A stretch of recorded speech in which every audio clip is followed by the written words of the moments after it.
muy Bueno, bien. buenas noches, doctor Mario. Bienvenido. Gracias, Ricardo. Bue- sí, sí, es un gustazo de verdad tenerlo con nosotros para que nos cuente un A poco mí también, claro. de toda la experiencia que tiene, ¿no? Cuéntenos un poco para los que, vamos a empezar con eso, para los que no lo conozcan, cuéntenos un poco quién es usted, a qué se dedica, todo el tiempo que tiene ya Todo el tiempo que investigando tiene ya investigando. el tema. Correcto, correcto. Yo tengo 65 años de edad cronológica. Nací en Bellavista, Callao, en el 30 de junio del 60. O sea, soy del siglo pasado, pero todavía ahí le seguimos dando al tema. Bueno, yo siempre digo, no creo que lo dije un poco en la conferencia del Congreso de Ufología del sábado pasado, que mucho de lo que soy yo, creo que soy el producto del interés de mis padres, ¿no? Mi padre era un gerente de tiendas Bata del Callao, que le gustaba mucho el tema de los Rosacruces, Wow. sobre todo también estuvo los gnósticos. Desde los 60 ya los gnósticos era un tema muy conversado en Lima, ¿no? Y él recibía correspondencia de México, postal, ¿no? Tanto de los Rosacruces como de los gnósticos. Samael aún Weor tenía bastantes folletos que recibía por correo postal de México y también igual de los Rosacruces. Interesante porque esos fueron los primeros, vamos a decir, folletitos que yo comencé a leer a los 7 años, 8 años, ¿no? 67, 68. Luego, curiosamente, me entró un interés por la astronomía porque justo fue en el año 69, los que tenemos base 50 para arriba, si nos vamos a acordar, bajó el hombre en la luna, 20 de julio del 69, Neil Armstrong y Edwin Aldrin bajaron en el módulo lunar Águila, entonces yo seguí por Panamericana toda esa secuencia con mi familia ahí en un televisor de válvulas de los años 60, es tipo, me acuerdo, marca Admiral, que ya no, No, sí. ya no existen, ¿no? Los Pero detuvo. ahí vimos al hombre bajar en la luna y verdaderamente de ahí me quedó una intriga, ¿no? Porque qué curioso, ¿no? Que por primera vez con mi padre veía al hombre, al ser humano bajar en el satélite selenita, ¿no? En la luna. Después se supo, claro, muchos años después, aunque conversando incluso con astronautas, supe que hubo mucho más cosas, ¿no? Parece que descubrieron ruinas, parece que en el lado oculto de la Luna hay estructuras artificiales, hay estatuas, hay obeliscos que miden millas de longitud, de altura, y parece que vieron seres de 30 a 40 metros de altura que no respiran oxígeno, sino que no necesitan respirar ningún tipo de aire ni oxígeno, ¿no? No Entonces, usan. y viven en el interior de la Luna y esa es hueca. La Luna es un satélite hueco, ¿no? Eh, Después de eso, bueno, yo viví una época maravillosa que no sé, los que estamos base 5, base 6, les habremos contado a nuestros hijos o a nuestros nietos, en la época esotérica del 70 y comenzó en el 71, 70 prácticamente, 70, 71, casi consecutivamente hasta el año 85. En esa época, los muchachos que nos están escuchando, los jóvenes, ¿no? Que tenían ahora 20, 18, 19, no más de 25, no había computadoras. Las Claro. computadoras eran como un hangar, medio hangar, una computadora, pues, y era tremendo, ¿no? Son tarjetas perforadas, imposible, ¿no? Todo era biblioteca, bazar suelo, o sea, revistas de segunda, librerías que había pues por decenas en Lima y Callao, La Familia, Studium, ABC, época sobre todo, ¿no?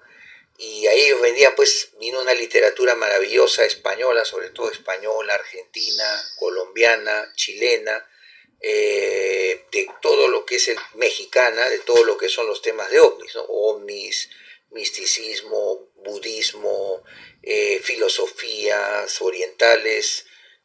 Yo recuerdo que al Callao vino un bajito medio tibetano, parece que era, pero de nacionalidad americana, el Guru Mayaraji. Vino a dar una serie de conferencias en el Teatro Principal del Callao, un par de conferencias, otra le hizo en el Centro Cívico. Hasta ahora creo que vive y sigue dando conferencias para las Naciones Unidas. y después en el año 75, 76, ya con 16 años o 15 años, tuve la oportunidad única, creo, de estar en el Centro Cívico de Lima lleno como un hormiguero para ver por primera y única vez al señor Claudé Borillón. No se le conocía mucho en ese tiempo quién era, alias Rael, el líder de lo que iba a ser la secta raeliana. Vino al Perú una sola vez y yo lo vi pues con su traje blanco, su cadena de oro, con su estrella de David de oro, explicando pues en francés con un traductor que había estado en los Pirineos, que había tenido un contacto con seres extraterrestres que eran bajitos, que se llamaban los Elohim, y vendía su libro, ¿no? Que curiosamente todavía lo tengo por ahí guardado. Entonces, todas esas experiencias sumadas fueron sembrando en mí la convicción de que estábamos en una época en que todo podía ser posible, todos los misterios estaban ahí, en primera plana, y los periódicos como El Comercio, como la prensa, sobre todo el Comercio y la prensa se peleaban, por lo menos sacaban 3, 4 notas de ovnis semanales.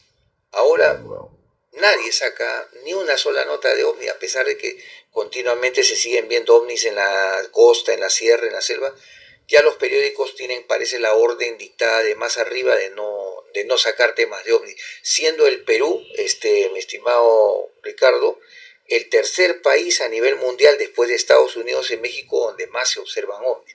Es el tercero en categoría mundial y sin embargo, bueno, lamentablemente estamos en una época escéptica, pero entre eso del 71, 70 al 85 yo viví esa época maravillosa. Hubo películas documentales muy buenos en blanco y negro y a color que vinieron al Perú.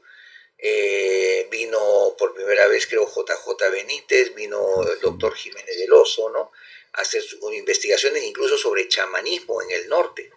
Y dieron especiales interesantes en la televisión peruana, pero después ya de los 80s, 90s ya no pasaron absolutamente nada. Bueno, comenzaron a haber vamos a decir, un reinicio del tema OVNI, en el cual ya yo me involucro como investigador, y que comienza todo esto a raíz de que en el año 83 yo con un grupo de amigos estudiantes de la Universidad de San Marcos, de la que soy miembro, bueno, digamos así, estudié la medicina física y rehabilitación, me gradué, soy bachiller licenciado, esa es mi profesión formal, de la que vivo hasta ahora, porque el tema OVNI en realidad no da para vivir aquí, ¿no? O sea, no es como otros sitios que se vuelven, dicen uno, millonario, ¿no? Acá, bueno, el Perú, lamentablemente, después de los 70, después que terminó el 85, lamentablemente vinieron corrientes muy racionalistas, muy anti-OVNI, y que curiosamente renacieron en el 2007.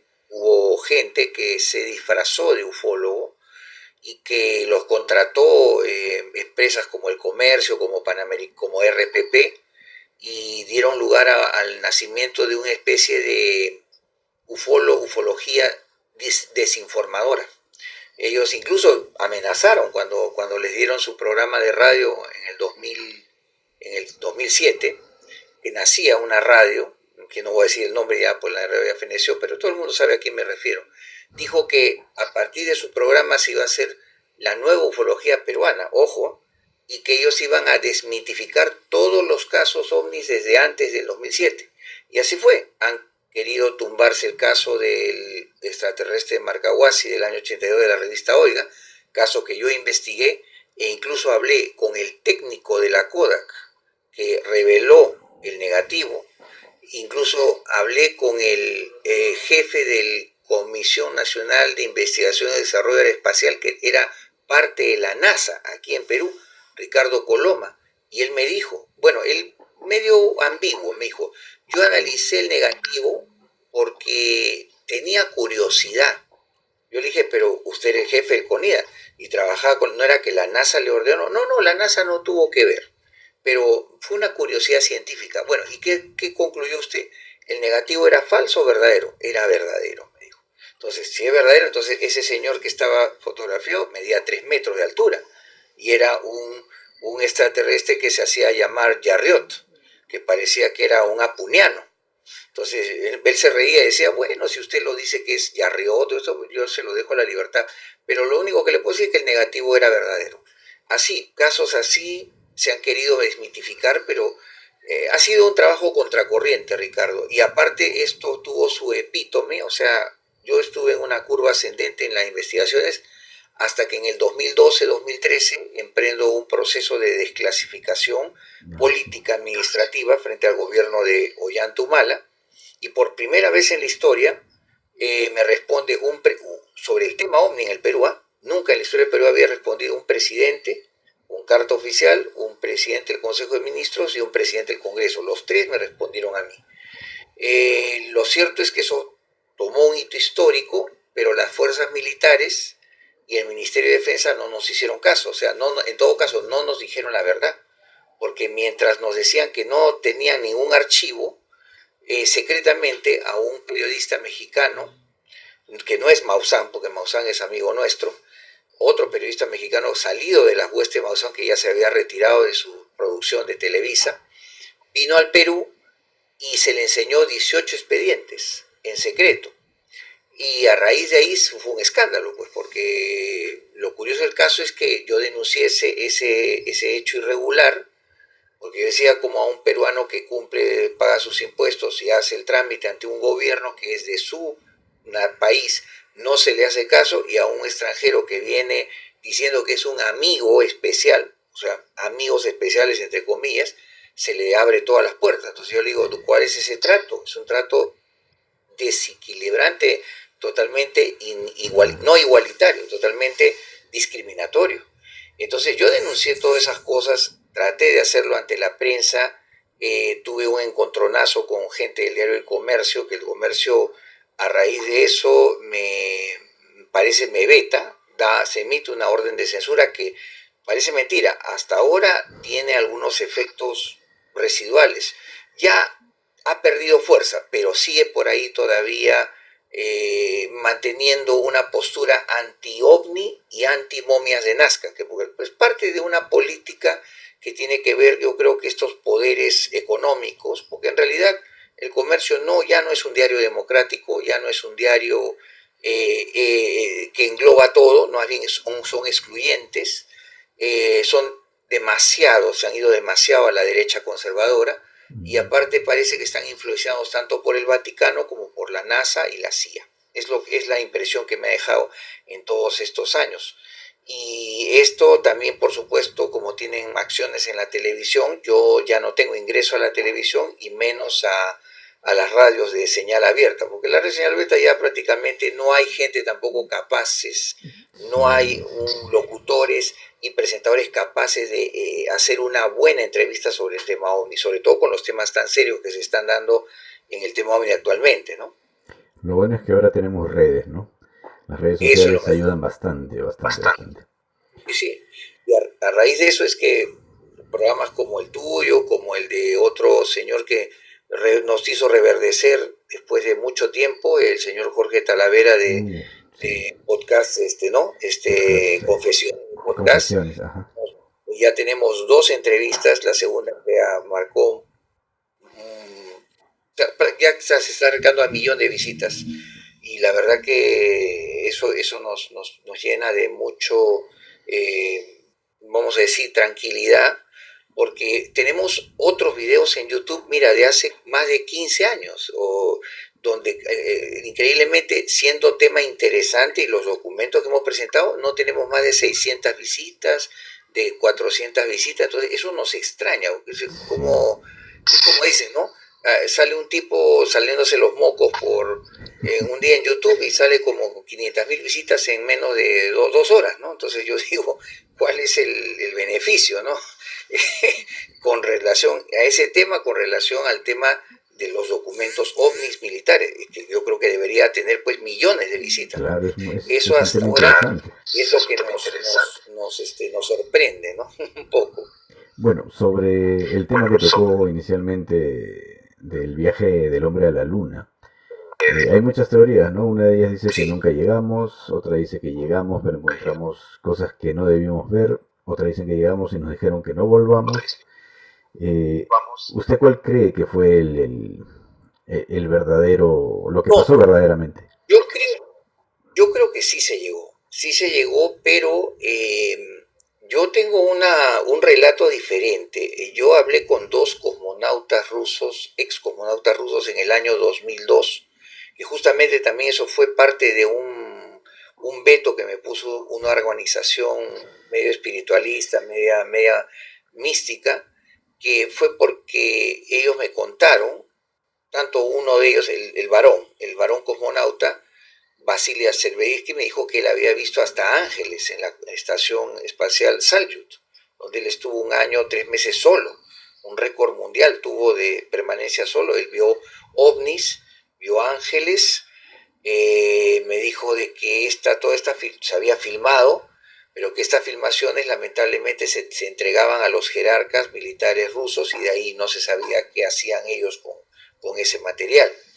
Y la cosmonauta Marina Popovic me dijo que ella tenía cierta seguridad de que incluso los soviéticos habían llegado primero a la Luna, porque ellos habían, ojo, acordémonos de la historia de la astronáutica mundial, la Unión Soviética fue el primer hombre que puso un hombre en órbita, Yuri Sí, Gagarin. sí, sí, sí. Fue el primero que puso un animal, o sea, un ser vivo no humano, la perrita laica, en órbita. Claro que solo fue un viaje de ida, porque en realidad estaba condenada ya desde Sí, despegar, no había mecanismo para hacerla regresar. Fue un experimento, ¿no? Cruel, pero experimento al fin. Tuvieron también el primer cosmonauta que salió fuera de su cápsula, Alexei Leonov, ¿no?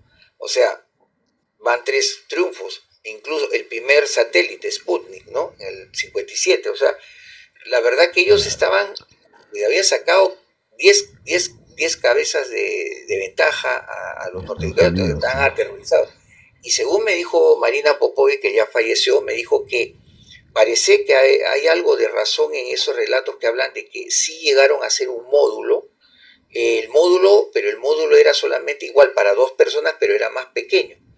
Y este módulo aterrizó en el lado oculto de la Luna, porque habían detectado desde el 50 y tantos, luces misteriosas que se apagaban, se prendían, cráteres que aparecían, desaparecían, y estructuras artificiales. Dice que ellos algo así como que bajan, uno baja, se acerca a un cráter que parece que tenía una luminosidad rara, y según cuentan, sale una araña metálica, una araña gigante de, vamos a decir, 10 metros metálica, y lo aplasta con una de las patas a uno de los cosmonautas, lo mata, prácticamente lo asesina, y el otro cosmonauta no tiene más que despegar y regresar, y dicen que ese cosmonauta fue internado en un manicomio, como una especie de medida de seguridad para que no contara.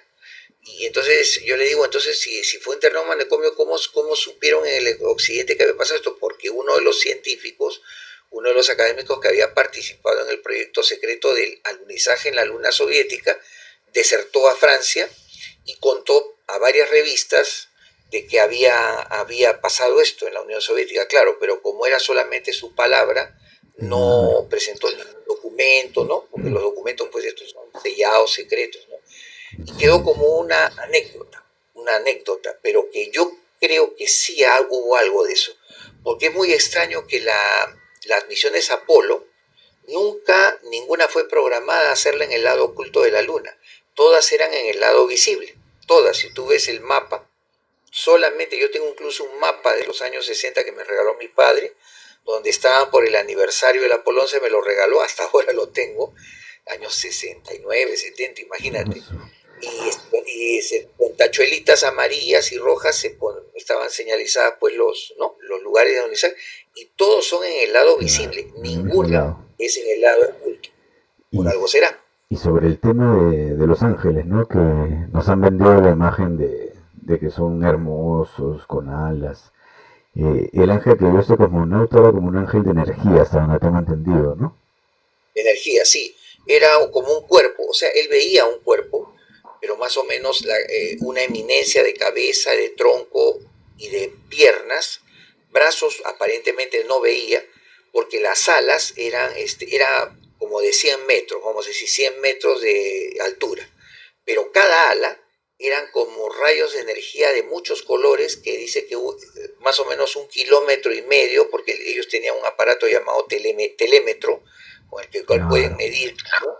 Digamos, si un objeto se está acercando, cuánto de distancia, a qué distancia está, a qué altura tiene, si tiene profundidad y tiene... O sea, ya los aparatos se podían hacer esas mediciones, ¿no? Entonces, detectores de radiomagnetismo, de radiactividad, y todo eso se iba grabando hacia la estación, digamos, en Ciudad de las Estrellas, Star City, que está controlando constantemente, era como su Cabo Cañaveral o digamos, Cabo Kennedy, ¿no? De los soviéticos, ¿no? Entonces, lo curioso del caso es que Marina Popovic me dijo que ella también investigaba los ovnis. ¿Por qué? Porque ella tenía una ONG sin fines de lucro que buscaba justamente las fuentes de energía libre, porque ellos justamente estaban muy interesados también en esto de la fuente de energía libre, y que incluso me contó el caso de una señora campesina que había tenido una falla renal, había sido internada en un hospital estatal de Rusia, a las afueras de Moscú, y que, bueno, ya la estaban dializando, no sabían si iban a poder trasplantarle riñones, y en ese instante que le estaban haciendo, digamos, en esos días que le estaban ya pensando hacerle más diálisis, desaparece de la cama del hospital, se pierde. Entonces hay todo un mecanismo digamos, de denuncia, se pone a buscar a la gente, la policía, ¿no? Todo lo, digamos, gente de seguridad comienzan a buscarla, ¿no?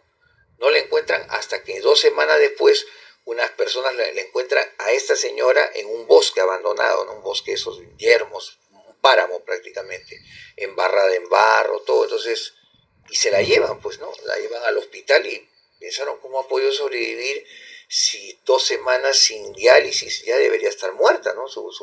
Debería haberse Claro. infectado su sangre, una septicemia generalizada, ¿no? La llevaron, increíblemente sus parámetros estaban buenos, sus parámetros de glucosa, de urea, todo estaba normal. Se extrañaron y entonces dice que le hicieron una análisis con digamos así, rayos X, y resulta que descubrieron que tenía 2 riñones. O sea, entonces se preguntaron, pero a esta señora no le habían sacado los riñones. Entonces pensaron en un principio la policía que podía haber sido una operación de mercado negro, que de repente esta señora Claro. había pagado a alguien para que le buscaran a una persona, ¿qué hay? Que existe esas cosas, ¿no? Le roban los riñones, la secuestran, la matan y le ponen los riñones. Pero curiosamente hicieron una biopsia del riñón y era de su misma ADN, o sea, era de ella. Entonces ya se asustaron más y entonces le preguntaron, ¿qué pasó? Entonces ella dijo, ¿no? Yo estaba en mi cama del hospital y un rayo de luz blanca me absorbió en la madrugada, ¿no? Me elevó en el aire y yo no supe dónde estaba. Después cuando desperté estaba en un lugar blanco totalmente, como medio circular. Veía seres muy altos, no les veía la cara, como 2, 3 metros, y me hablaban en la mente. Entonces uno de ellos me preguntó, ¿qué es lo que tú más quieres en la vida, hija? Bueno, señor, yo lo que quiero es que me devuelva mis riñones como eran antes, porque quiero estar sana. Entonces él dice que el ser, solo con el pensamiento, le dijo, así será. Si tú deseas, así será. Y después ella se durmió, ya no recuerda hasta que aparece en el bosque, ¿no? Entonces, estos casos de curaciones por parte de entidades extraterrestres se ha dado en todo el planeta. Sí, Acá en claro. Sudamérica, yo me acuerdo, tuve en una revista argentina, ONIFE, me acuerdo, que se había investigado un caso del 67 de una villa miseria, o sea, una villa de esas como tipo asentamiento humano en el Perú, donde había gente muy pobre. Había una señora que estaba con un cáncer de estómago ya en etapa terminal, estaba con el estómago hinchadísimo, y solamente pues la familia había ido pues ya a acompañarle sus últimos momentos, estaba prácticamente agonizando la señora. Todos estaban tristes pues, porque ya un desenlace fatal se iba a dar. Y en un momento le tocan la puerta de la casa al señor, o sea, al esposo, esposo, y entonces el señor sale todo triste, pensando que era un vecino más que venía, bueno, a expresarle su pesar y sus condolencias, cuando de repente, para su sorpresa, dice que le vio y eran 4 enanitos, parecían como rubiecitos todos, pero él decía, todos tenían la misma cara, como si fueran clonados, o sea, como 4 gemelos, algo así, con traje medio plateados.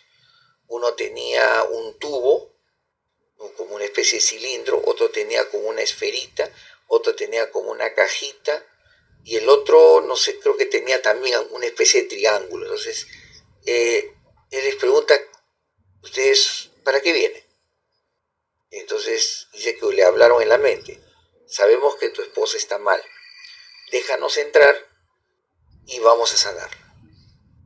¿Cómo? Entonces le volvieron a repetir, vamos a sanarla, ten confianza, ten fe, déjanos pasar y déjanos hacer.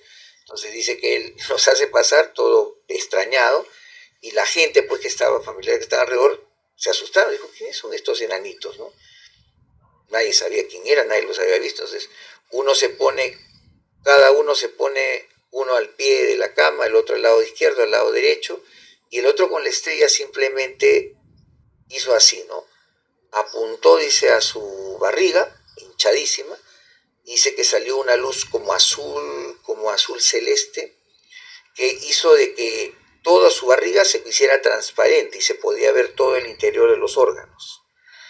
Y lo más interesante es que después el que tenía el tubo saca una especie de como pinzas, ¿no?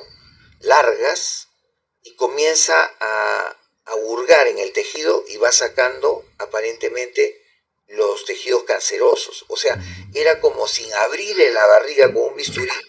El hecho de haberla hecho transparente, ya podías penetrar en los órganos. No sé si me dejo entender. Claro, claro, ¿No? claro. O sea, de hecho, cuando se hizo transparente, podías entrar a agarrar el órgano o las vísceras.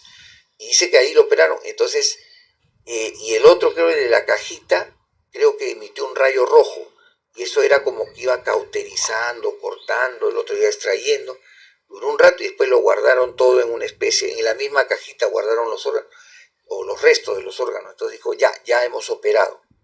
Ahora, vino el otro con una esferita, dijo, acá hay, creo que era 6 pastillas.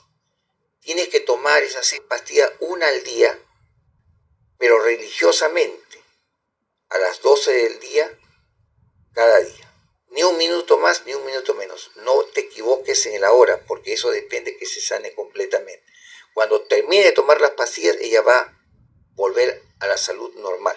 Entonces dice que hizo lo que habían dicho cuando se fueron, y efectivamente la barriga fue deshinchándose, hasta que ya después de la 6ª pastilla ya estaba planita la barriga, ya la señora pudo levantarse, tuvo ganas de comer y cosas así, ¿no? Como te digo, no, ese es el segundo caso que te toca. Hay muchos casos. Claro, Casos de niños con cáncer curados en 5 minutos. en un hospital creo que fue, Increíble. ¿no? Sí.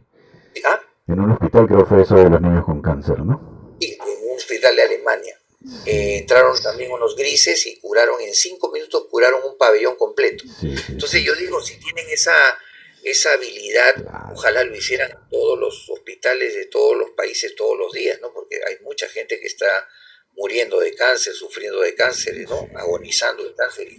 Es increíble, ¿no? Pero esa es la habilidad que estos señores tienen, ¿no? El caso más increíble creo que es el que fue acá en Perú, ¿no? El de Donato Cervantes. Donato Cervantes, claro. Ese es un caso que a mí me impresionó desde el primer momento que yo lo leí en los periódicos en la década de los 80. Yo tengo, creo, algunos recortes periodísticos que hablaban de ese caso. No lo conocía Donato Cervantes, no tuve ese gusto, pero sí conocí el sábado pasado a sus hijos, a los 2 hijos mayores. Sí, estuvieron en la conferencia, bueno, me tomé fotos en la conferencia y me tomé fotos con ellos y bueno, me felicitaron. Yo les dije, no he tenido el gusto de conocer a su padre, pero esta biografía que ha salido del señor Manfred Mobius es una de las mejores, yo creo, bien documentada, bien cronologizada, bien detallada, incluso en el aspecto físico de los seres, que es bastante curioso, ¿no? No son apunianos, no son de Ganímedes, no son de las Pléyades, pero bueno, son seres, dice, de la galaxia solar. Creo que ahí hay un acercamiento al concepto de lo que es el tema de Alfa y Omega, ¿no? Que por eso los Alfa y Omega los siente tan cercanos a los hijos del señor Cervantes, ¿no? Pero, como le digo, o sea, para mí es un gran libro, bien logrado la biografía, y sobre todo que el hecho de que lo operaran de la gangrena cuando ya hubo la herida de todo el brazo, ¿no? Hizo que también uno de los dedos, cuando ya se corta el dedo y le vuelven a curar en Puerto Eten, porque a mí desde ahí me hablaron. Yo fui a Puerto Eten en el año 2009, producto de un trabajo que tenía que hacer en mi profesión, y justamente hablando con pobladores de Puerto Eten me decían, esta es una zona de continua avistamientos ovnis, y la Marina de Guerra para mucho por acá, me dice, muchos submarinos y destructores, me dice, buques armada peruana paran patrullando por ahí. Me dijo, por algo será, me dice, pues parece que hay una base submarina ahí abajo, ¿no? Y es curioso que en ese lugar fue donde le hicieron la última curación al señor Donato, ¿no? Sí, sí, mucha coincidencia. Muchas Bueno, coincidencias. para cerrar con el tema de la luna, lo otro que se dice también es que es artificial, ¿no? Ahora, Sí, sí, yo sé que hubo una explosión que delató esa teoría, ¿no? claro. El Apolo, creo que si no me equivoco, el Apolo 14 creo que fue, hizo un experimento, dicen ellos, para probar las ondas sísmicas del planeta. Lo más interesante es cuando ellos lanzaron dice que se utilizó un aparato nuclear, o sea, una unidad atómica, pero de medio kilotón, no, que no era más o menos, creo, la tercera parte de la bomba de Hiroshima, ¿no? Sin Claro. embargo, dice que ese supuesto experimento, dice que fue para borrar huellas de murallas o de ciudades que estaban en la zona visible de la Luna, y que dice que cuando esto golpeó la Luna y explotó, la Luna vibró durante 14 horas. Wow. 14 horas. Entonces, lo curioso del caso es que ya hace muchos años, en el año 56, 55, había dos académicos soviéticos que habían escrito artículos para una serie de revistas científicas astronómicas en la Unión Soviética, y habían declarado en esa época que para ellos la Luna era artificial, porque curiosamente todas las características físicas, y sobre todo que habían descubierto una serie con las sondas que habían lanzado pues la Unión Soviética, ellos, acuérdate que ellos llegaron primero a la Luna con un robot llamado el Lunokhod, fue el primero que aterrizó en la Luna antes que los americanos, fue el primero que recogió Claro. muestras y las regresó a la Tierra. O sea, los rusos estaban ya para vencer a Estados Unidos en cualquier momento, o sea, ya estaban a un pasito así. Lo que pasa es que, bueno, ya el apuro, digamos, también las ganas de no perder la Guerra Fría, porque estábamos en una época donde se ocurría ese tema de la Guerra Fría, que tanto daño hizo a Latinoamérica, porque se dejó de avanzar. Mira, yo me acuerdo que mi padre me llevó a esas llamadas ferias del hogar o ferias del Pacífico en los años 70, y yo vi el aparato Lunokhod, la copia, y en un stand de la Unión Soviética. Cuando entré a ese stand, Dios mío, parecía otro planeta, porque, Dios mío, qué tal desarrollo, ¿no? Dios santo, ¿no? Y mi papá decía, bueno, que era muy cercano a Velasco, era velasquista mi papá, decía, ojalá algún día seamos como la Unión Soviética, hijo, porque si así tendremos esta tecnología, tenemos estas armas, no nos para nadie, ni los Estados Unidos, ni Ah, Chile, ni Ecuador, sí, ni nada. estaban muy Pero lamentablemente adelantados. es muy adelantado. Y nosotros estábamos influidos por los soviéticos en los años 70 por el gobierno de Velasco, ¿no? Lo que pasa es que quizás se desaprovecharon oportunidades de seguir avanzando en el tema científico, ¿no? Incluso, tú sabes, pues a fines de los 70 está esta invasión de sectas evangélicas que dicen que No, todo sí. fue una operación geopsicosocial del Departamento de Estado norteamericano para justamente buscar que la gente no pensara, sino que la gente simplemente como monitos, ¿no? O sea, obedeciera. Sí. Entonces, es curioso, ¿no? Porque cuando yo he nacido en una familia que, mira, te voy a decir, ¿no? Yo tengo 65 años, pero desde que tenía 8 o 9 años, mis padres, mis tíos, hasta mi abuelo paterno me decían, y mi abuela materna, me comentaban, mira hijo, mira nieto, tú no debes creértela todo de lo que te dicen las autoridades. No porque venga un tipo con una banda presidencial te va a decir, es así, a veces está equivocado, está mintiéndote. O puede venir un cura con todos sus ornamentos y te dice que es el hombre más puro y es el hombre más cochino. Sí. Mire, años 60 me decían eso. O puede venir un político diciendo yo soy el camino, yo soy la salvación y es la, ¿no? La derrota. Igual, puede venir un científico que te dice que él lo sabe todo y que debes escucharle. No, no necesariamente. A veces hay científicos interesados. Mira, o sea, aún Claro. lo bueno es que tuve una educación en que me ayudaron a pensar y a discernir. Y sobre todo yo me acuerdo que mi padre tenía un dicho que me aconsejaba, mira, cuando tengas un problema, no te quedes pensando en un árbol o analizando el problema de un solo árbol. Haz lo siguiente. Y claro, era metafórico, ¿no? Sube a la colina, a lo más alto, y de ahí mira el bosque, no el árbol, mira el bosque.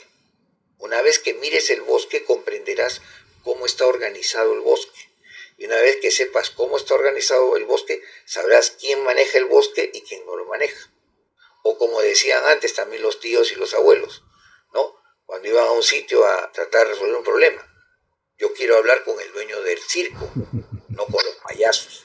Claro, Y ese refrán hasta ahora se aplica, ¿no? Porque en realidad claro. uno pierde tiempo con funcionarios administrativos y lo que quiere es hablar con la cabeza, con el que mueve todas las cosas, el ministro o el viceministro, ¿no?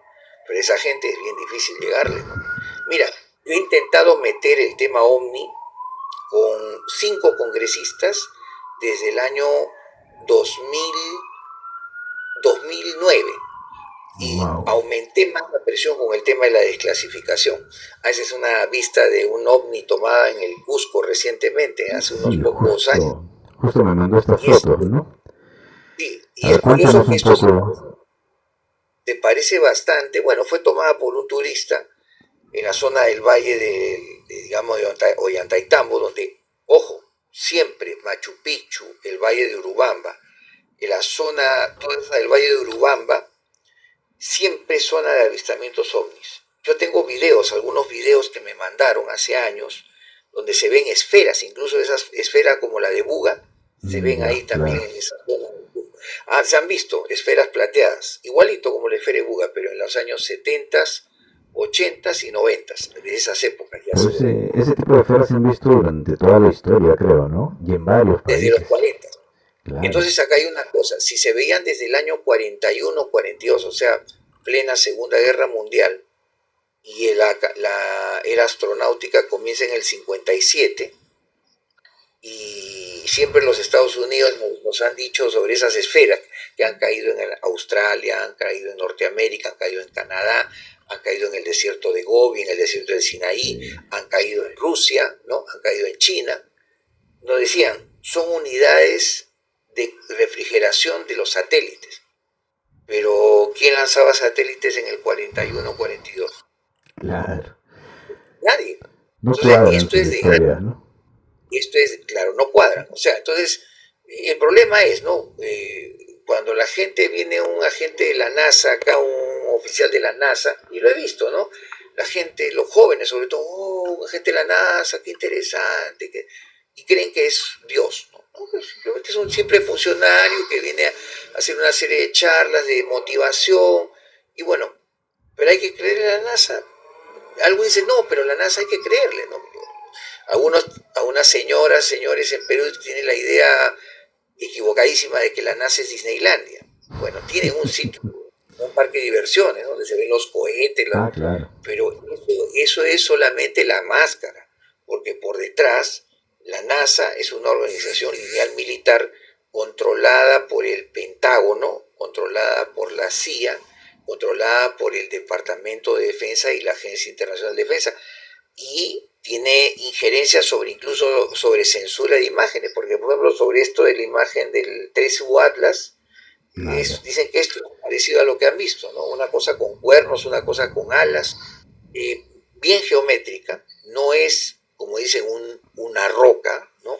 ¿Por qué apagaron los servidores de la NASA justo el día que estaba este supuesto asteroide lo más cerca de Marte para sacar desde los satélites depositados en la zona de Marte, en la cara de Marte, en la superficie, poderlo fotografiar con mucho más detalle y amplitud de micras, ¿no? O sea, de dioptría se podría ver con mucho más detalle. O sea, no es porque, dice, y a todos los mandaron a su casa, a todos los astrónomos, radioastrónomos y especialistas en óptica, los mandaron literalmente a su casa a dormir, porque dicen que no había presupuesto. No, sí. Pero ahora sí hay presupuesto. Ahora sí hay presupuesto, o sea, ese es el problema. Entonces el problema es que hay una contradicción mucho en el comportamiento de la NASA que a mí, y ojo que la NASA ha estado en el Perú según los documentos secretos que yo obtuve en el año 2015, 2016, ya después de la desclasificación, porque curiosamente la historia continúa después de la censura que hacen sobre mí, y un white bluster, porque no le puedo decir otra cosa, como los que están hablando ahora en el Congreso americano, se comunicó conmigo por teléfono, me dijo que sabía de todo lo que estaba pasando yo. Bueno, mi esposa era mi único apoyo en ese tiempo, hasta mis familiares también me dieron la espalda. Me acuerdo que decían, no te metas con los gringos, no te metas con la política, te vas a quedar sin nada, no te van a dar trabajo. Y efectivamente pasaron cosas raras, como que trabajos que yo tenía se cancelaron los contratos, ¿no? Súbitamente, ¿no? Y yo decía, pero ¿qué tiene que ver mi trabajo de medicina con el trabajo de ufología? No tiene que ver nada, ¿no? Pero lamentablemente porque a veces todo puede, como dicen en Perú, ¿no? Con un telefonazo te malogran la vida, ¿no? Y yo creo que eso, algo así pasó. Pero no tengo las pruebas, ¿no? No tengo las pruebas ni auditivas, ni gráficas, pero la intuición me dice, mira, hasta sufrí un cuasi atentado de atropello en la avenida Pershing con mi esposa, queriendo cruzar la pista en ese tiempo vivíamos en La Perla, ahora vivimos en Mala, y si no es porque mi esposa me jala hacia atrás 2 metros, me jaló la casaca, ¿no? Una camioneta negra con unas polarizados se subió a la vereda y partió rauda como hacia la avenida Javier Prado, ¿no? Y todo el mundo lo vio, ¿no? Entonces se acercaron a mí y preguntarme si estaba bien. O sea, sí hubo incluso un casi atentado a mi persona, ¿no? Pero eso es común, ¿no? Siempre es una forma de callar, creo. Sí, porque se ha visto muchos casos. De eso sí sabemos. Mira este señor Charles Kirk, ese predicador que lo mataron, dice que lo mataron un comunista, ni era comunista, era un republicano. Y no fue uno, fueron como 4 o 5. Ahora se ha descubierto que lo mataron usando un celular pistola. Es un celular que lo pusieron así y le dispararon a través del cuello. O sea, eso fue un complot, definitivamente, ¿no? Entonces, y no siempre la prensa americana dice la verdad. Por eso digo, gracias a Dios, ahora hay periodistas, White Bluster, hay periodistas podcaster, hay youtubers, ¿no? Las redes, ¿no? Las redes están sacando mucho a la luz, eso está ayudando bastante. Claro, que se la juegan. Y yo me saco el sombrero porque son jóvenes, pero con un sentido del deber maravilloso, ¿no? O sea, porque ahorita el periodismo, no solamente en Perú, te digo, Ricardo, sino a nivel global, el periodismo está prisionero de sus ideas. O sea, los periodistas están totalmente parametrados. Bueno, si el dueño principal de las grandes cadenas televisivas es un escocés, ¿no? Que ha estado involucrado en venta de armas, en tráfico de drogas, en tráfico de personas, y incluso es culpable de una red de espionaje a gente de la farándula británica en Gran Bretaña. ¿Y quién dice que fue descubrir eso? Un actor británico, creo que de tipo humorista, ¿cómo se llamaba este señor que siempre sonría, que había participado en una película que se llama Un lugar llamado Notting Hill, con Julia Roberts, Hugh Grant? Él descubrió un día llamando por teléfono fijo, que su teléfono estaba hablando con un amigo de problemas personales y notaba que vibraba, silbaba, oye, raro está mi teléfono, ¿qué pasa, no? Hazlo revisar, me dice, le dijo el amigo, hazlo revisar. Yo tengo la impresión de que algo te está espiando. Hizo revisar con un técnico eso, todos sus teléfonos estaban Intervenido. intervenidos, exactamente. Y descubrieron, jalaron la pita, jalaron el hilo y llegaron al periódico que era uno de los dueños, el hijo de escocés, que es amigo muy íntimo de Bush y amigo muy íntimo de Clinton y del Pentágono y de los halcones del Pentágono. O sea, el dueño no es no es una perita en dulce, es un pájaro de cuenta y de cuentaza, ¿no? Entonces, si ese es el dueño de los periódicos del mundo, ¿cómo están pues los empleados? Están maniatados, aterrorizados, amenazados. No pueden, no se puede decir la verdad. No, los medios están amarrados, pues, ¿no? Amarrados. Y eso ya lo sabemos todos, pues, ¿no? Por eso no compro periódico hace más de 30 años. No, yo tampoco, no veo noticias tampoco. Tampoco, mejor. Bueno, sobre el tema de las momias de Nazca, ¿cuál es su opinión sobre este tema? Terrible, porque son verdaderas. Primero que son verdaderas, es el hallazgo antropológico, científico más extraordinario del siglo. Yo diría de los últimos 150 años. Esto ha superado al descubrimiento de Lucy, de la Australopithecus en África, que tenía, dice, 6 millones de años. Estos seres han vivido hace más de 150.000 años con los antiguos peruanos. Estos seres, hasta donde ha llegado mi investigación personal, porque yo he estado en Ica, he estado en Nazca el año pasado rastreando incluso estuve trabajando con el doctor Hernández, murió de una manera bien rara en un viaje a Ayacucho, investigando incluso unos hallazgos extraños en Ayacucho, y al regresar parece que su auto volcó, se cayó. Yo no siempre digo, no hay casualidades en la vida, porque él era en la cabeza de toda esta investigación. Curiosamente, yo tuve la oportunidad de conversar con él después de un almuerzo. Él me ofreció incluso hacer una charla magna del tema OVNI en la Universidad San Agustín. Promesa que cumplió, porque tengo el video, tengo las fotos, tengo la monografía con la que hice una muestra del tema OVNI de forma científica ante los decanos de la universidad, y al cual es un gesto que no he hablado mucho de eso, pero ahora lo puedo hacer en tu programa y lo agradezco póstumamente. Algún día vamos a hacer un libro sobre esa oportunidad. Fue la primera vez que una universidad estatal, la Universidad Gonzalo y Gonzaga, me dio una oportunidad de hablar ampliamente ante los decanos sobre el tema OVNI, lo cual es histórico. Nunca se ha hecho esto. En San Marcos lo hice hacer una vez, pero no me hicieron mucho caso. En la uni tuve una invitación y después la anularon la invitación. Tenían miedo, parecía, el tema OVNI en la uni. Y sin embargo, bueno, la Universidad de Gonzaga siempre le voy a estar agradecido eternamente, y al doctor Hernández póstumamente por esa oportunidad que me dio, ¿no? Y bueno, ahí están las cosas, seguimos adelante, pero son verdaderas. Incluso hay 7 subespecies de humanoides tridáctilos en total, todos ellos encontrados bajo tierra, y la hipótesis más plausible, y esto yo lo desarrollé y lo hablé en una reunión del alcalde de Nazca y la viceministra de Cultura, que estaba ahí para hablar de otros temas que no se habló del tema, pero yo la puse enfrente de todos con el tema. Estaba, creo que, el presidente de la Cámara, la Comisión de Cultura del Congreso, para el cual también le agradezco porque me dejó hablar 3 minutos, está grabado. El Peruano, estuvo el diario El Peruano, estuvo Canal 7, y Editora Perú, que es la editora de Radio Nacional y de Televisión Nacional de RTP. Y resulta que yo dije una tesis. Hubo un paraíso terrenal, mítico, en Arabia, en Ur, donde supuestamente Dios creó al hombre, a la mujer, Adán y Eva.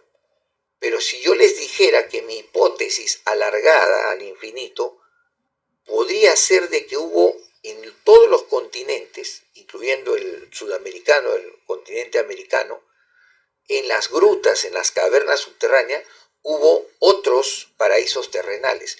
Paraísos terrenales, entre comillas, o entre paréntesis, laboratorios de investigación molecular, genética y cromosómica, de hace más de 150.000 años, donde no sabemos quiénes, pero alguien tuvo la tecnología para modificar el ADN de todas esas subespecies. Es decir, de una especie única hizo una combinación con genes de todo tipo y produjo estos 7 subtipos. Por eso es que dicen que extraño de que en los cuerpos, algunos de los cuerpos de estos seres, se ha encontrado, dice, el virus de la mosca tsetse.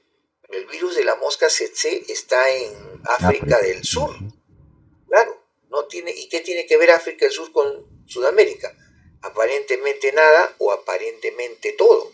O sea, y dicen que también tienen una línea o un rastro cromosómico de ADN con los marsupiales de Tasmania o de Australia.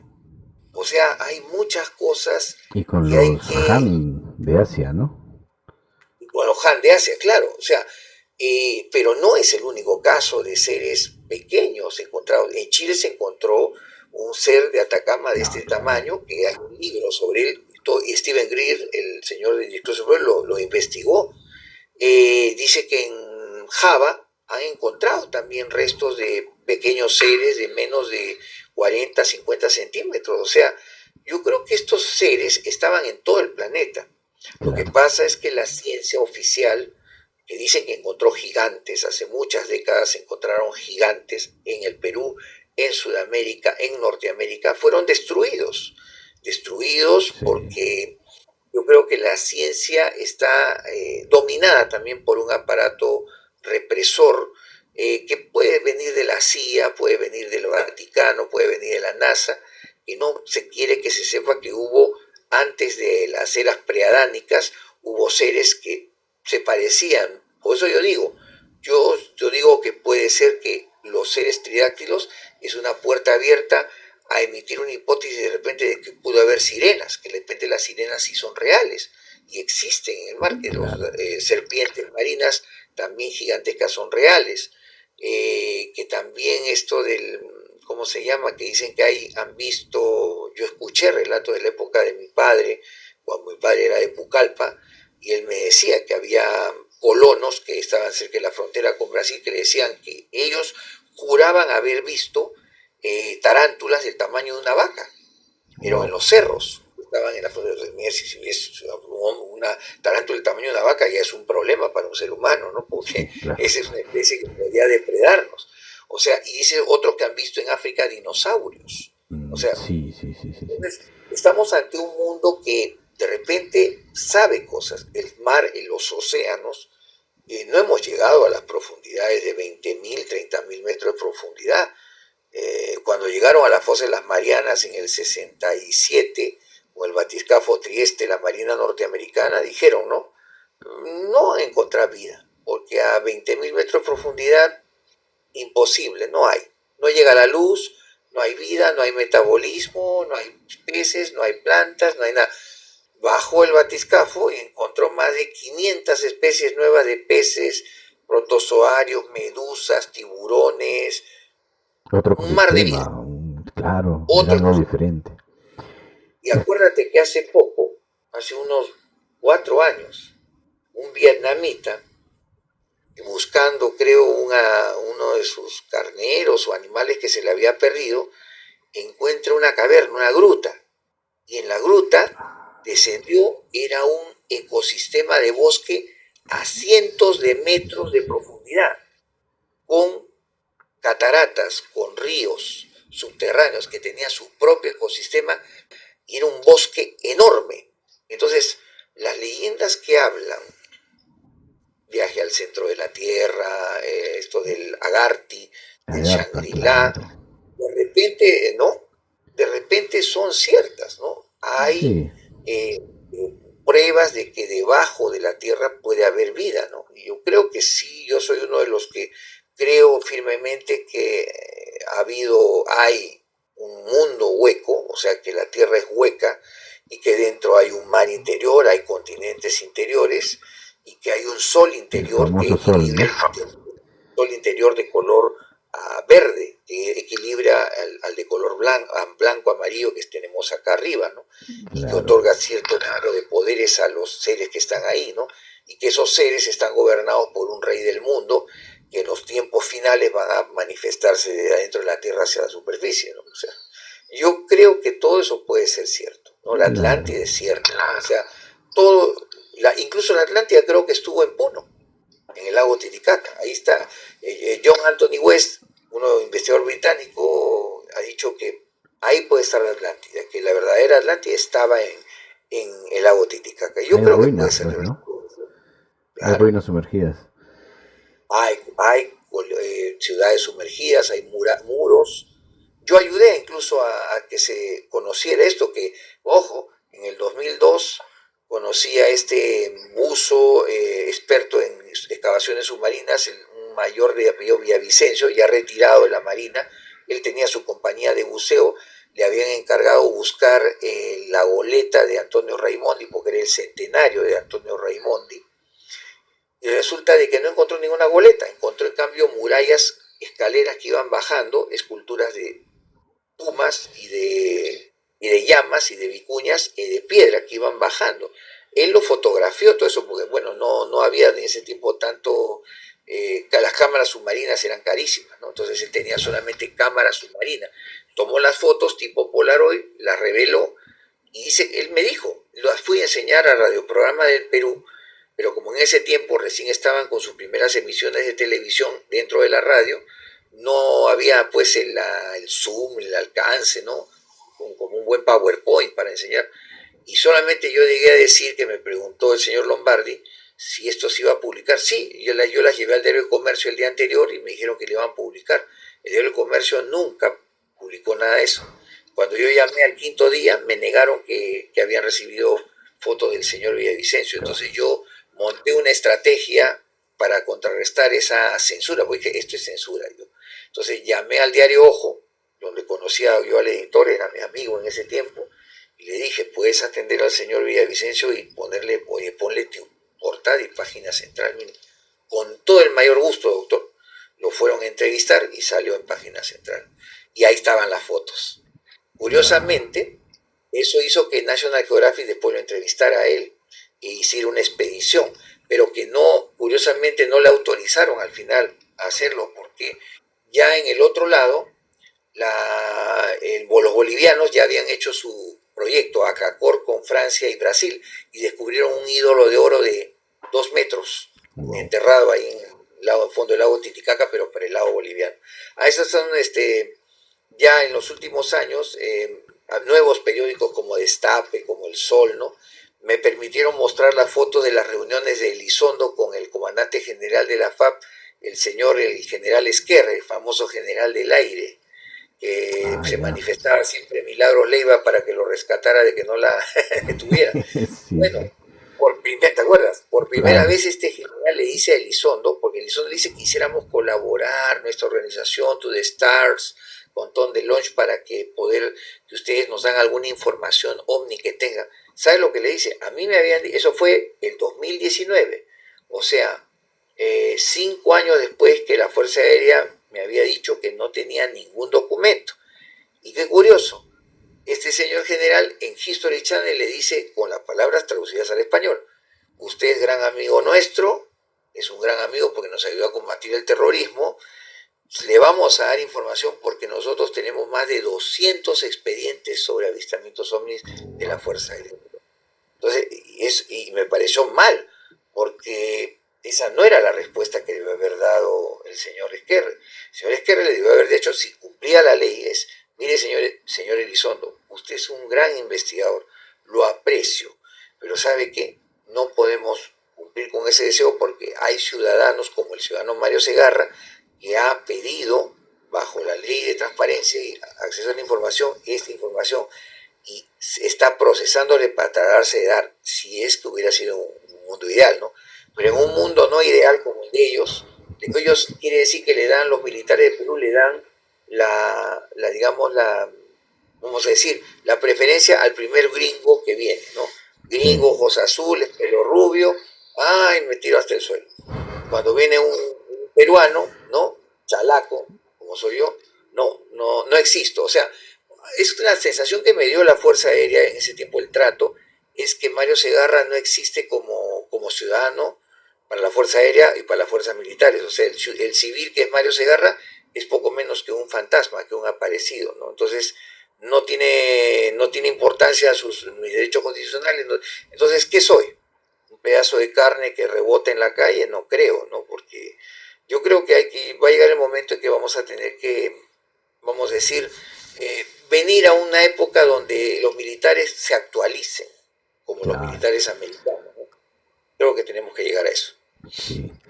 Bueno, entonces el tema de las momias de Nazca nos lleva a la posibilidad de que haya habido hibridación, pues, ¿no? Sí, sí, sí. De hecho, que ha habido Y una hibridación, una experimentación que justamente eso es lo que no aceptan, pues los científicos. Los sí, claro. científicos dicen siempre que ellos, no, que la evolución es una, que todo comenzó con Darwin y que acá las culturas preincas hicieron todo por sí mismas, que no tiene nada que ver los extraterrestres. Pero bueno, pues son sus posturas, ¿no? Digamos, ellos son muy, Claro. muy inveteradas, ¿no? Entonces, pero bueno, ¿qué podemos hacer del Ministerio de Cultura que ha tenido 18 ministros en 5 años? Ni en el África subsahariana Qué vergüenza, ha de verdad. pasado eso. Y unas perlas que yo he estado metido en el tema, la última, hace un año y medio, se robaron 1,5 millones de soles en equipos de audio y video del sótano del Ministerio de Cultura. No, Ojo, pero se supone que eso fue entre 2 y 3 de la mañana. Ojo, ese edificio tiene cámaras afuera, tiene cámaras adentro, tiene cámaras dentro de la bóveda, tiene sensores de movimiento, tiene personal de seguridad externo e interno. Entonces, ¿cómo se robaron ese 1,5 millones de equipos? Evidentemente que eso fue una operación interna, ¿no? claro. Otra perlita, una ministra de Cultura de hace como 4 años dijo, hemos encontrado un manuscrito de César Vallejo en Francia y lo hemos comprado por $280,000 y lo traen a Lima, lo vuelven a revisar otros peritos y resulta que dicen que es falso.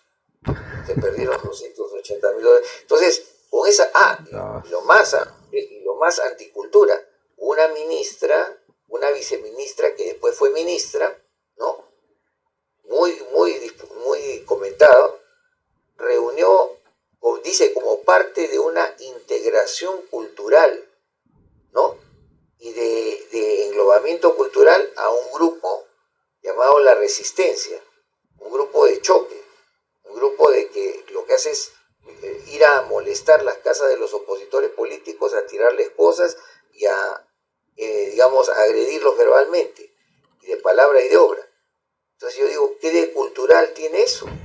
Entonces, por eso te digo, ¿no? no, Yo estamos creo mal. que, yo dije varias veces en intervenciones y me han atacado mucho por eso, y yo dije que lo mejor que podría hacer el Ministerio de Cultura para hacerle el bien al Perú es autodisolverse. Y ahí que pero lo mejor, pues, Con... esto de ovnis en el aeropuerto, esto demostró una vez más también la contradicción de los señores militares, porque esta información que pasó creo en el 2020, creo, 2020 si no me equivoco, dos aparatos extraños estuvieron en el aeropuerto, después se estuvieron, creo que paralizaron el aeropuerto por hora y media. Sí, sí, sí, No sí. se pudo hacer ni despegue ni aterrizaje. Y el radar de la torre, ahí salió pues la lectura del radar, ¿no? A mí me mandaron la lectura del radar en un PDF a mi correo, casi como a las 4 de la mañana, y yo lo publiqué en mi Facebook. O sea, varios ufólogos recibimos esa información, pero curiosamente, 10 horas después, el Comando Conjunto de las Fuerzas Armadas, que dicen que tienen en el Grupo 8 una serie de radares de seguridad, detectaron en sus radares de seguridad militar los mismos objetos. Ahora, pero la pregunta es, ¿por qué no mandaron a despegar un avión o un helicóptero para acercarse, intentar acercarse a los ovnis? Porque normalmente que siempre que hay un objeto que está volando, Claro. impidiendo el tránsito aéreo civil, ¿por qué no mandan una aeronave de combate que estaba ahí en el grupo 8? Un Mirage, ¿no? O incluso solamente pues un avión de observación militar para que disuada a ese objeto, pero no se ordenó que no despegara nada. Pero ahí están los radares que han, más de 30 radares detectaron el mismo objeto. Entonces, los mismos militares han aceptado de que sí existen los ovnis y detienen las operaciones de los aeropuertos, ¿no es cierto? Claro, pero ya a estas alturas es difícil no creer, ¿no? Hay demasiadas No, claro. pruebas, demasiados testigos, demasiados avistamientos, hay videos ahora, No, hay mucho. militares, todos, todos, Sí, todos. sí. Lo que pasa es que los militares peruanos es bien raro porque ellos te dicen algo así, está bien, pero yo no creo en los ovnis. O sea, yo no creo. Ya un militar que te diga eso en el siglo XXI, XXII ya es bien raro, ¿no? Es como que estás con un señor militar que está en el siglo XXI, pero te está hablando con una mentalidad de un general de 1945. O sea, tu Claro, mente está hace 50, 60 años atrás. Entonces, wow. eso no es un buen militar, porque un buen militar tiene que actualizarse y sobre todo tiene que acercarse a la población. Y mira, a mí mismo me han dicho que los militares en el Perú son una isla, que nosotros tenemos una corte de abogados que lo que hacen es simplemente evitar de que los políticos se estén buscando cosas con nosotros y que los civiles busquen cosas con nosotros, porque nosotros somos especiales, ¿no? O sea, hacemos las leyes para que estemos blindados. Entonces, Sí, si eso me lo dijo un militar, entonces yo dije, bueno, entonces nunca va a haber. Pues sí, pues nunca va a haber. O sea, tú podrás intentar, pero no te vamos a hacer caso. ¿Por qué? Porque ya las leyes están hechas para que no te hagamos caso. sí, eso sí es muy Ahí está el cierto. problema. Eso Sin sí es muy embargo, cierto. ha habido excepciones honorables como Extra, que Extra, tengo que ser muy sincero, me ayudó bastante desde 2014 que hice la desclasificación y reveló en las portadas, gracias, era el diario independiente, pero que lamentablemente en esa época todavía no tenía página web ni internet. Entonces, esto ya, por supuesto, después lo ha tenido, pero sin embargo, les agradezco que ha sido el único medio peruano que me apoyó en esas épocas tan complicadas post desclasificación OVNI, ¿no? Y creo que tiene su mérito, ¿no? Les agradezco Claro. bastante, a pesar de que ahora ya no nos llama mucho, pero bueno, ahí estamos. Bueno, Héctor, hay mucho de qué hablar, pero ya lo dejo descansar. Creo que hemos tocado algunos Sí, temas puntuales, pero bueno, sí, esto es inmenso, ¿no? Esto es infinito, es un tema muy, y muy grande. más bien, me permites más bien dar dos pequeñas publicidades, ¿no? Claro, claro. Bueno, yo estoy, como te digo, dictando un curso de ufología que vamos a repetirlo ya estamos en el mes de octubre, estamos terminándolo ya en el mes de octubre, el tercer y último mes, es un curso de 3 meses de ufología, agosto, septiembre, octubre.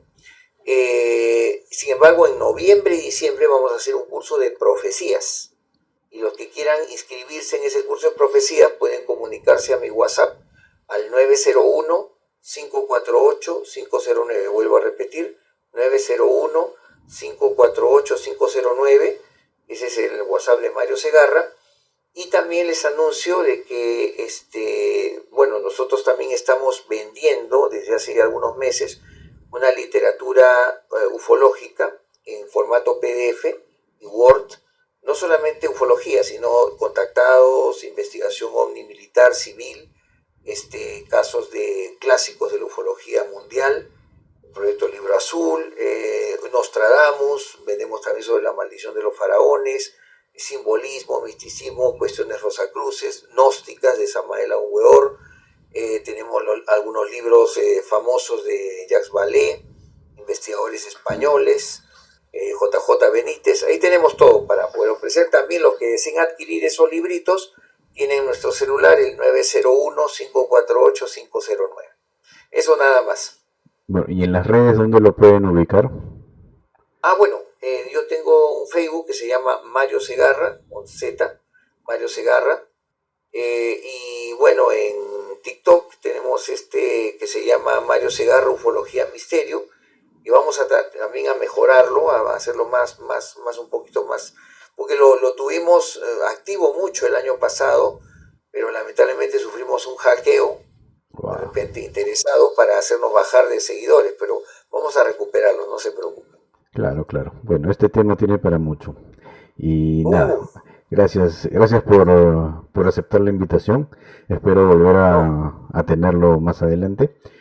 Estoy para lo que contactando desees. con Joyce Mantilla también para hacer un live así y conversar un Claro, no, poco. sí, sí, excelente, Ujú. excelente. Incluso hay un señor, te cuento, ¿no? El señor Jorge Schaffer, que, bueno, yo me fui a las 6:30, tenía que hacer mi trabajo, tenía que trabajar ese sábado y domingo también. Un señor Jorge Schaffer de Chile presentó un caso de un implante extraterrestre Sí, y lo he eso visto. ha dado que Sí, hablar, sí, sí, ha sí. dado Es como mucho una que hablar. bolita, ¿no? Una bolita que dice que se pone de distintas formas bajo Sí, sí, sí, influencia sí, de sí. otras fuerzas magnéticas. Hay que investigar bien ese caso, está súper Sí, interesante. está muy bueno. Sí, sí, sí. Bueno, doctor Mario, gracias de nuevo.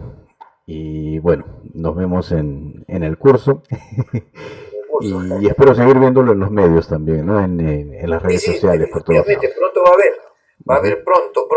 Hay una tercera entrevista con Jorge Talavera, filmada en el nuevo Teatro Julieta en Ah, Miraflores, full ya. capacidad para 200 personas. Ya se grabó hace un mes y medio. Creo que va a salir a fines de octubre o comienzo de noviembre. Por ahí va a Excelente, salir. Justamente esperemos eso con muchas ganas. excelente. Bueno, Mario, nos vemos y gracias por dejarnos un poco de todo su conocimiento. Bueno, más bien a ti, Ricardo, muchas gracias por esta oportunidad. Espero no sea la última, sino que haya otras oportunidades para hablar de Claro, muchos temas interesantes del tema OVNI. claro. Gracias. Bueno, gracias. Hasta luego. Buenas noches. Hasta luego. Gracias. Gracias.